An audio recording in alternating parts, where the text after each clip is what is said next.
the political culture of Cyprus is clearly European, whereas the Greek motherland was still struggling to overcome the Ottoman heritage clientelism.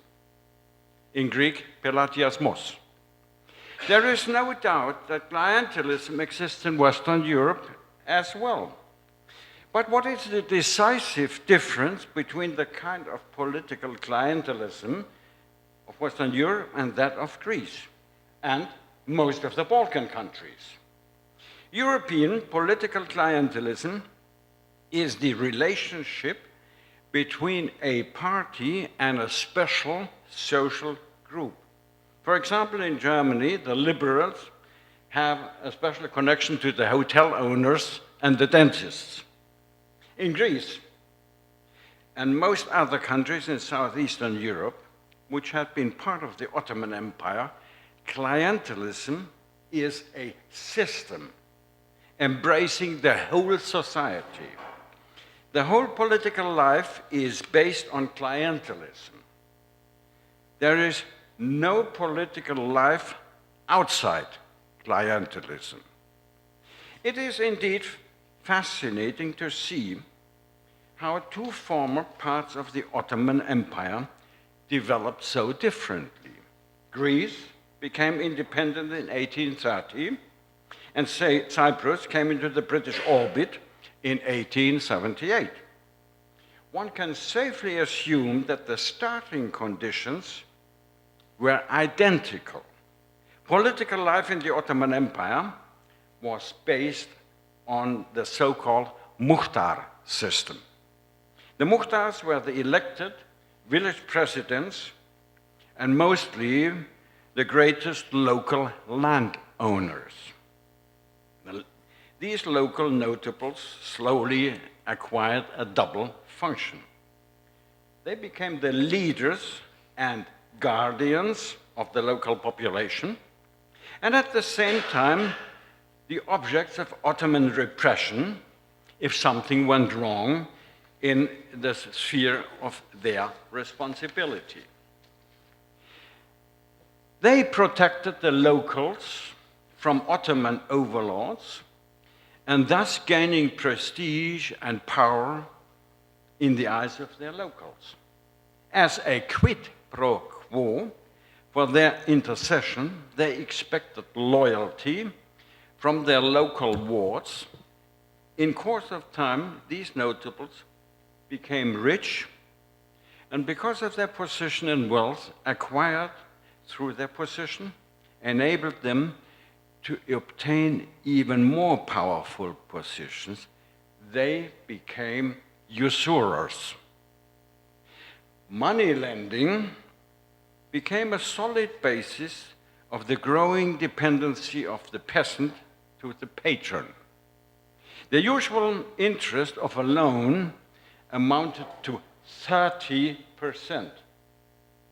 This patron-client structure, called the muhtar system, existed all over the Ottoman Empire and is the historical basis of today's clientelism.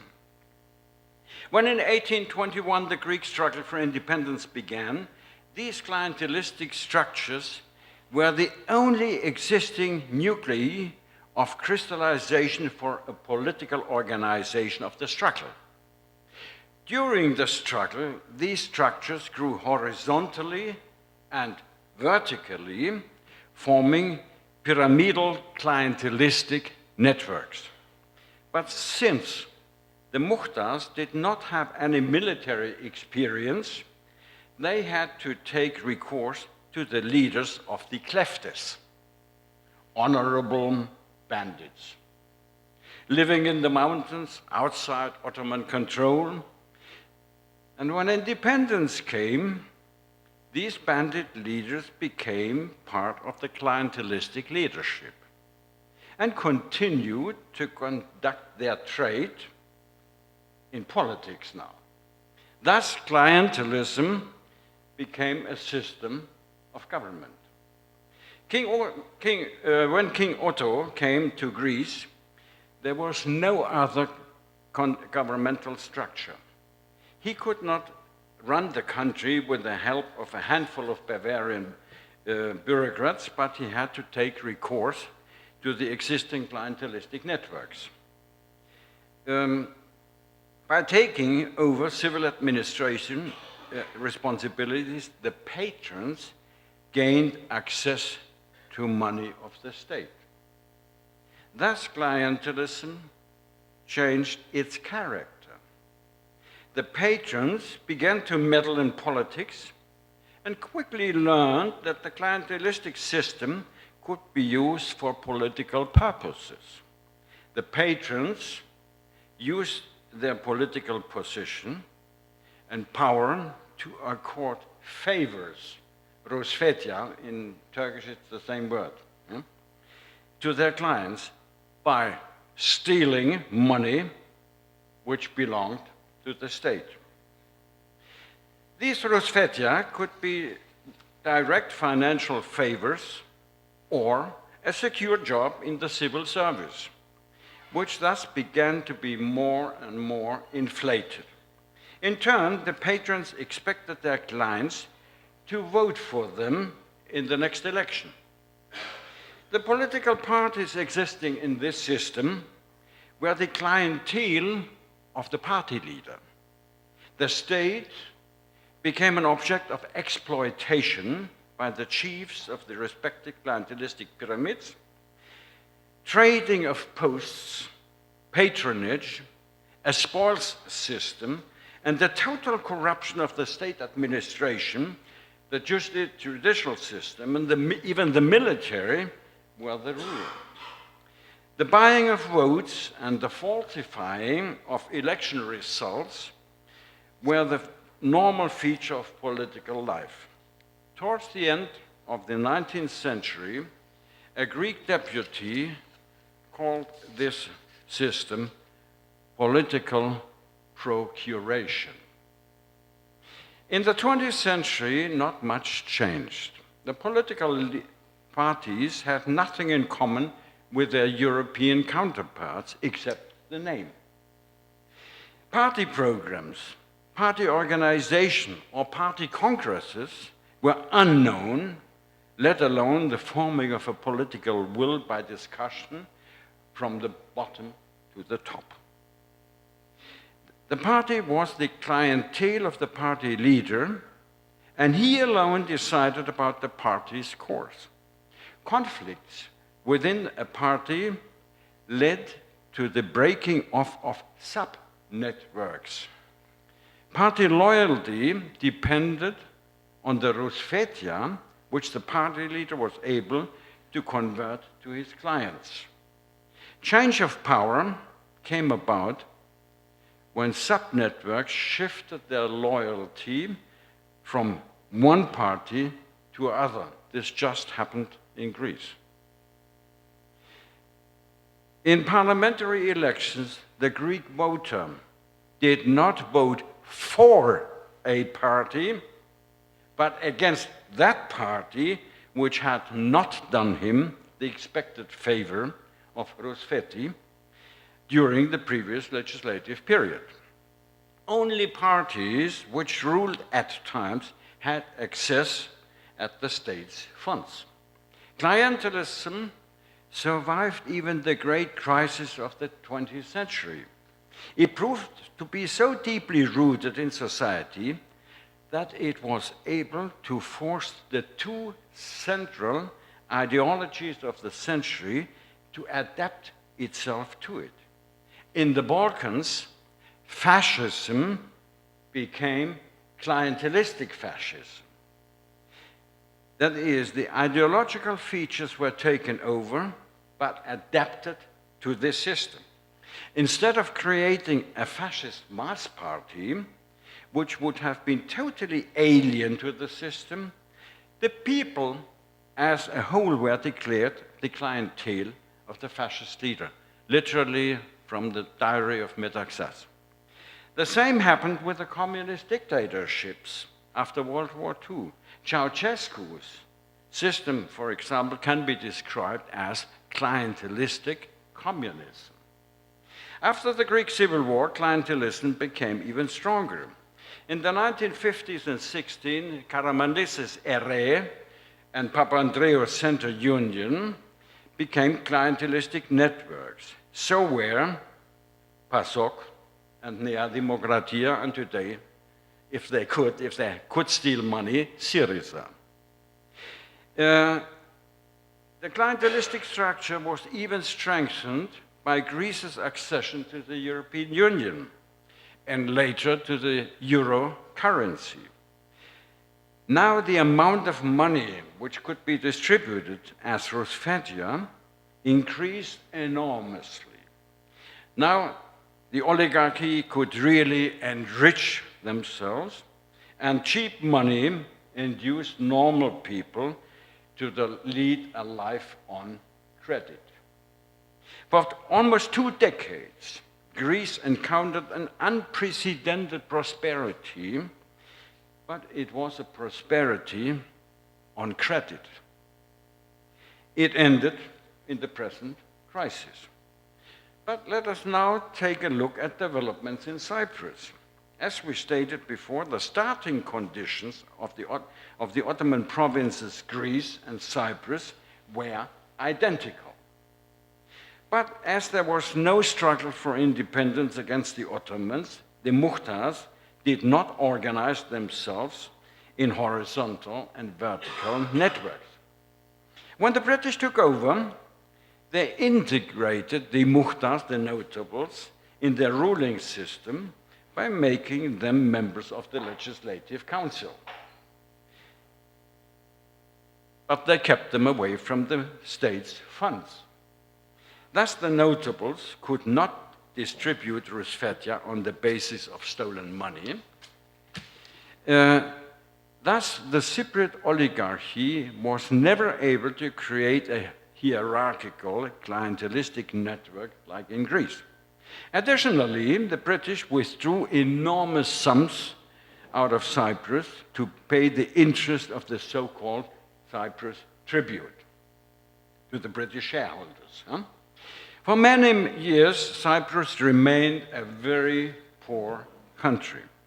When at the beginning of the 20th century, agriculture began to grow and there was need of investment capital, the hour of the usurers seemed to come. But the British ruined their game by creating the agricultural cooperative movement in 1914. In 1925, they added the agricultural bank Agrotiki Trapeza. Its low interest, 8%, rang the death knell for the money lenders who took over 30%. A debt conversion in the early 1940s freed the peasant families from inherited debts. Thus, clientelism died in Cyprus before it had had a chance to grow. Of course, there is clientelism in Cyprus, but it is an enhanced European type, which might be compared with the Bavarian clientelism of the Christian Social Union, which surpasses the normal European clientelism, well, at least a little bit. European clientelism contains elements of favoritism, nepotism, rope teams, wheeling and dealing. It is true that recently the public service of Cyprus has been inflated, but one cannot equalize this with the Greek phenomenon. Nevertheless, it needs some reform here too. The Cypriot political parties closely resemble their European counterparts. They are parties with programs, internal democracy, and member networks. But they are not clientelistic networks of rivaling party patrons. Deputies are not distributors or managers of Rusfetia. Of course, patronage exists as it does in Europe. Corruption in Cyprus is not a venial sin or a popular sport, as in Greece, but a violation of the law which is prosecuted. Corruption violates the well-functioning code of honor, which was taken over from the British. In case someone is caught transgressing this rule, he is punished in a double way, by the law and by social conscription. The reaction reminds one of the notorious Profumo scandal in Britain. In Cyprus, public opinion reacts in a rather sensitive and negative way to violation of ethical standards. The Auditor General is highly respected and has a power which goes far beyond that what we are accustomed in Germany. Criticism by him leads to severe consequences, which include even the loss of a job. The Republic of Cyprus took over the British ideal of a civic culture and, it's astonishing, preserved it better than Britain did. But the Cypriot society is not a simple copy of the British. It has Mediterranean temperament and charm. At the same time, it is target-oriented. Muddling through is no Cypriot concept, as has been demonstrated during the recent crisis. The Cypriot society is not class-oriented as the British is. There are almost no class cleavages and almost no class barriers. The society of Cyprus is indeed a typical civic society. There are other characteristic elements which prove the proximity to Europe. Cypriot state and private enterprise planners are used to developing long-term concepts which are realized over the years. Thus, the Cypriot economy was booming, and Cyprus became a net payer to the European Union. For example, Cyprus paid more into the common EU fund than it received. The growth of the Cypriot economy after the catastrophe of 1974 can only be compared with the German economic miracle of the 1950s. Cypriot administrative bureaucracy is pretty efficient. Whoever knows the Greek counterpart, which reminds one of Kafka's novel Das Schloss, praises the Cypriot administration. But despite all of the economic successes, ecology begins to play an important role in Cypriot thinking. There is a Green Party, and violations of the entire environment provoke protests. The Cypriot trade unions are divided into a left and a right wing, but both are democratic and function in the same way as their European counterparts. Another feature of the political culture of Greek Cypriots is their strong sense of solidarity. It is this sense of solidarity which will enable the Cypriots to overcome the present crisis pretty soon. But Cyprus has to cope with the problem that the European governments and, of course, the Troika are equating Greece and Cyprus. Neither in Britain, neither in Berlin, nor in Brussels is it understood that Greece and Cyprus are two totally different states with a totally different political culture. It would be easy and pleasant to add more examples proving the European character of Cypriot society. But what about the Turkish Cypriot society? 28 years, I would have given an immediate answer stating that the Turkish Cypriots are as Europeanized as their Greek counterparts. But in the meantime, things changed very much in the north of the island. Northern Cyprus did not only become a client of Turkey, but a kind of Turkish province. The currency is the Turkish lira. Decisions are not taken by the so-called ministries or by the government, but by the Turkish embassy in North Nicosia. Due to the emigration of so many Turkish Cypriots to Britain and the massive immigration of Turks and more recently of Kurds from the mainland, the Turkish Cypriots have become a minority in their own country. The immigrants changed the political culture in the north. They imported the strong clientelistic structures of Turkey. Jobs were created in the administration paid for by Turkish money. This inflated the public sector in an unprecedented way. Allegedly, today 50% of all jobs existing in the north of Cyprus are in the public sector. Without Turkish money, the administration would collapse within a very short time.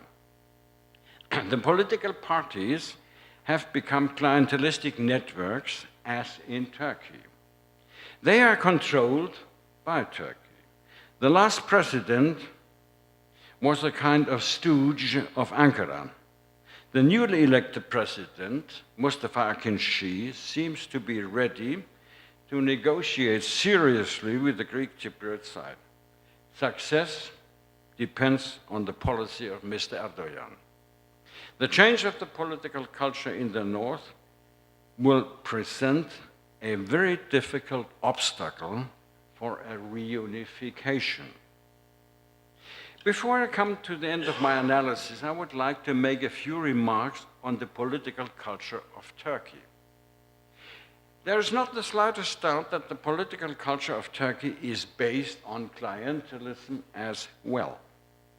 The Kemalist clients were the secular urban masses in the west of Turkey. AKP relies on the pious masses in the countryside.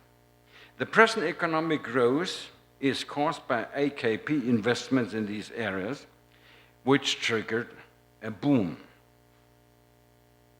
While PASOK encouraged consumption, AKP encourages economic investment and thus the creation of jobs for the masses. There's another astonishing feature about Turkish clientelism. There is no tax evasion. In the Turkish media, rich people and companies are praised for the huge sums they contribute to the state budget. Rich people are praised for their donations given to the public. A good 100 years ago, this habit existed in Greece as well. Gennadios donated a library, and Averov a cruiser and a prison. But unfortunately, this tradition is almost dead. Turks are proud of their state. In schools every morning, the famous slogan of Atatürk is recited, "I'm proud to be a Turk." The idea of stealing money from the state is incompatible with Turkish mentality. For the Turks, their republic, Türkiye Cumhuriyeti, has the same connotation as the word republic in Europe. In Turkish, it means the matter of the people, which comes very close to the Roman concept of res publica, from which the word republic is derived. This word exists in all European languages, save one, Greek. It is astonishing that neither in ancient nor in modern Greek is there a word for republic. Instead, one uses demokratia, which thus requires a double meaning, democracy and republic. If one wants to show the difference to monarchy, one says uncrowned democracy avasilefti demokratia. And the Greek Cypriots grow up in an almost bilingual way, Greek and English. They understand the meaning of the Republic of Cyprus. The Republic is their state. And there's another really fascinating development which I encountered recently. During a conversation with my publisher, on just a few hundred meters away in the north, he used the phrase, "we Cypriots," or "we are Cypriots." He and his friends have understood that Cypriots are not Turks or Greeks, but Cypriots. In my eyes, this is a huge step forward toward a common Cypriot identity of the inhabitants of the island. I hope that the Greek Cypriots will arrive at this position too soon. On the basis of this mentality, I expect that the Cypriots will overcome the pressing crisis, though it may take some time. But let us hope that the European leaders will understand the true European character of the people living on this island. Thank you.